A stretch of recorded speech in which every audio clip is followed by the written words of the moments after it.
topic is on omnipresence and omniscience. And it says, "O Lord, you have searched me and known me. You know when I sit down and when I rise up. You understand my thought from afar. You synchronize my path and my lying down, and are intimately acquainted with all my ways. Even before there is a word on my tongue, behold, O Lord, you know it all. You have enclosed me behind and before, and laid your hand upon me.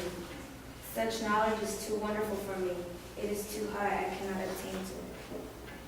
I'm going to break down, as I'm going through the passage, I'm going to break down, what's the meaning of each.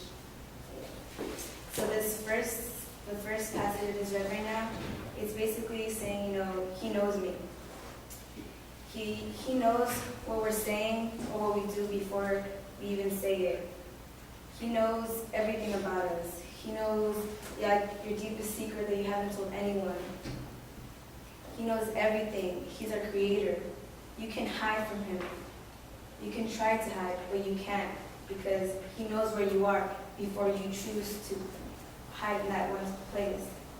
It's like watching Jersey Shore or different shows, and you're you see in the screen, you're focusing on the screen, right? And you're saying, oh, you watch that because you want to know who they are, you want to know more about the show. But that's how it is. God wants to know who you are. God knows who you are.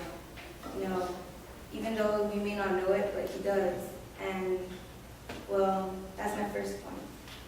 And the second one is, where can I go from your spirit? Or where can I flee from your presence? If I ascend to heaven, you are there. If I make my bed in Sheol, behold, you are there.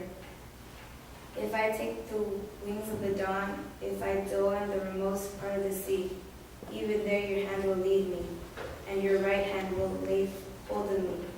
If I say surely your darkness will overwhelm me, and the light around me will be night, even the darkness is not dark to you, and the night is as bright as the day.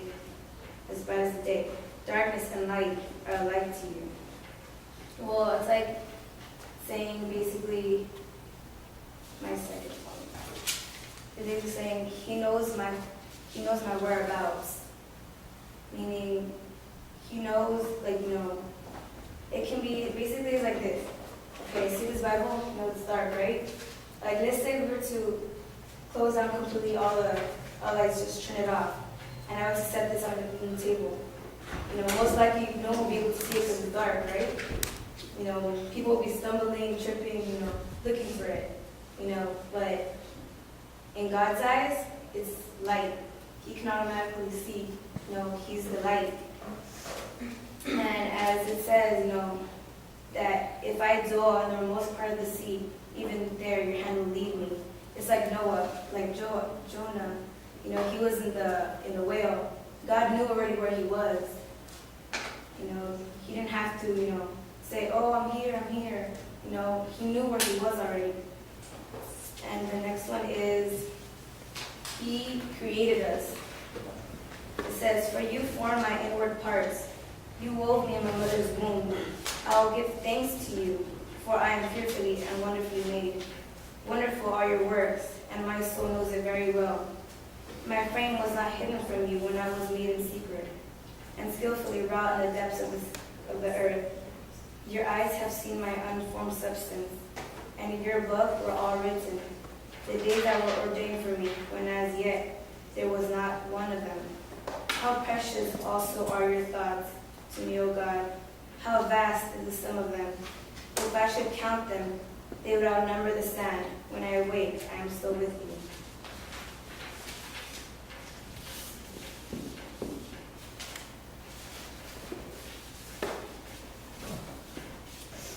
Okay, so my third point is, we are God's creation.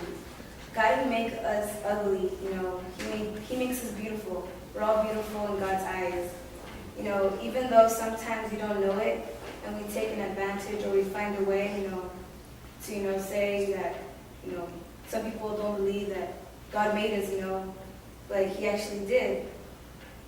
And if you go back to Psalms 139, 13 to 16, It says, "You formed my inward parts. You wove me in my mother's womb.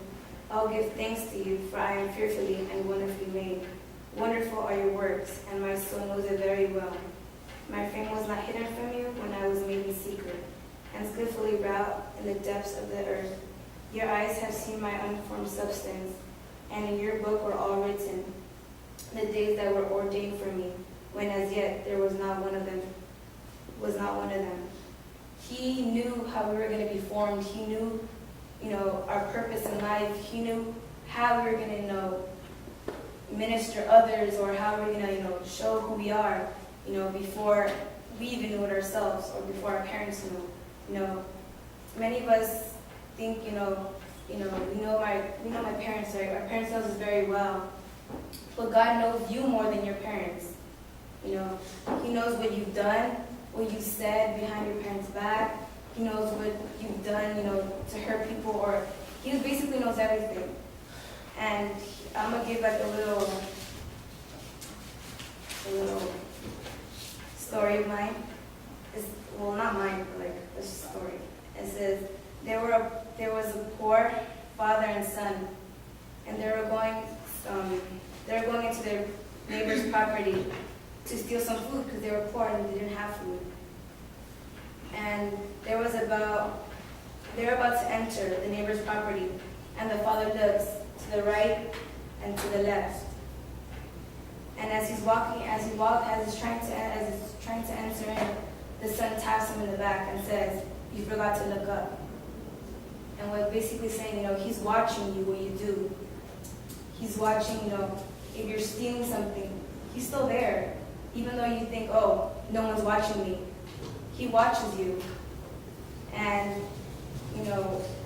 many of us think, oh, just because I'm hiding and no one can see me stealing, hurting someone, back of an alley or stealing something, he thinks he's not watching us, but he is. And my life story is that, there was a point in my life, not so long ago, that I was thinking negative about myself. I thought I was worthless. Nobody cared about me. I wasn't good enough for anything. And I would have like issues with that, I couldn't keep myself up. I kept, putting myself down, saying things I knew weren't true. But then I realized that none of the things I said I was. God made me beautiful through his eyes, and I'm not worth this, and I'm better than that. I'm a daughter of God, and it shouldn't matter what others think of me. If they tell me something or do something that tries to put me down, that means that the enemy is just messing with me, trying to reach out to me, but cannot. And maybe, I don't know, some of us may have felt the same way I did, or have gone through something similar. But let me tell you something. Don't listen to the enemy. God made you beautiful and handsome. And you may not know it, but he does.